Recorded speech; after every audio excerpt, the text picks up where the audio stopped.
Saint Christopher is a dog-headed man.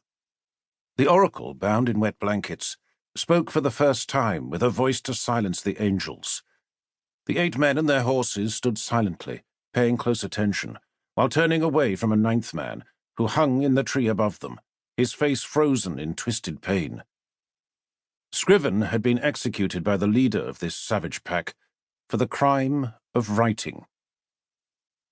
Barry Follett would have let his victim stay where his lance had dropped him, but being eaten by wolves was considered a terrible fate, even if post-mortem, so the men agreed he should be put out of the reach of wild animals. None of them cared enough to go through the motions of a real burial, and no one ever wanted to talk about the dead man again. So they strung him up in the branches of the nearest tree. The dense forests of 16th century Europe were saturated with wolf packs. They had no fear of men, especially in the higher elevations and ragged mountains. No one understood why Follett's intolerance of writing had led him to kill this man, and now he had forbidden any discussion about what had occurred. Not that conversation had been rampant thus far in their journey. The snow and cold blighted all communication. No one had time for small talk or cared to hear what the others had to say. Only the strange words of the oracle, which seemed instigated by the sudden violence, were worth heeding. And the men listened carefully before the wind snatched its words away, whisking their sound and their mystery into the eternal fury that squalled above. The group had made it to the hard granite of the upper Sierras, and its cracked, narrow paths were tighter and less forgiving than Barry Follett's treacherous fist of a heart. Their leader sat alone on a bare rock above the gathering, silhouetted by a bright cold sun that stared down from the steel-blue dome of the sky. He was cleaning the head of his lance for a second time, while planning the route his 7 iron-shod pilgrims would take.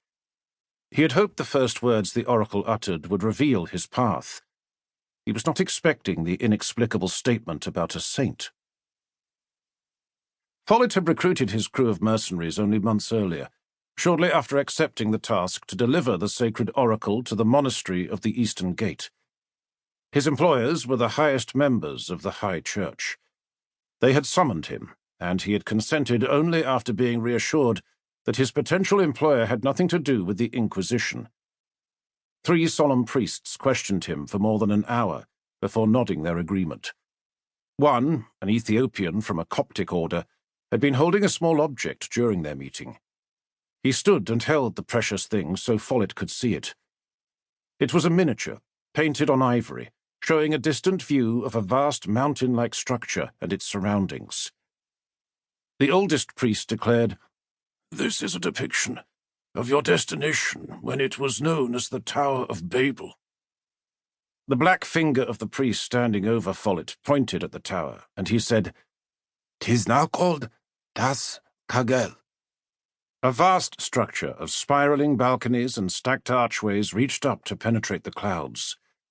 A great movement of the populace speckled the enormous tower, while villages and townships crowded around its base, all balanced against a calm sea supporting a swarm of ships.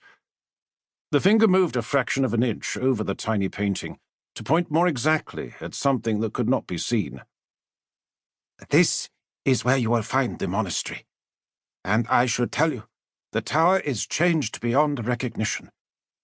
But you will know it by its profile and by the populace that infest the base. The Blessed One must be inside the monastery gates by Shrovetide, before the liturgical season of Lent closes the world and opens the mirror of heaven." Follett cared little for heaven, and had never been near the Eastern Gate. Few had. It was a shunned place that most men would avoid. Only a savage gristle of a man like Barry Follett would, for a price, undertake what needed to be done. The priest abruptly palmed the miniature, and the conversation moved on to the details of Follett's responsibility, payment, and duty. When the terms were accepted, the black priest described the abnormal and difficult qualities of Follett's cargo, especially the feeding instructions. "The blessed oracle has little attachment to this world. Its withered limbs make it incapable of survival without close support. You must appoint a man to watch it night and day, and to supervise its cleaning. It eats little, but its sustenance is specific. It eats only the marrow of bones, and those bones must be treated, prepared, by the speech of sinners." The other two priests paid great attention to Follett, gauging and weighing the confusion and disgust in his eyes.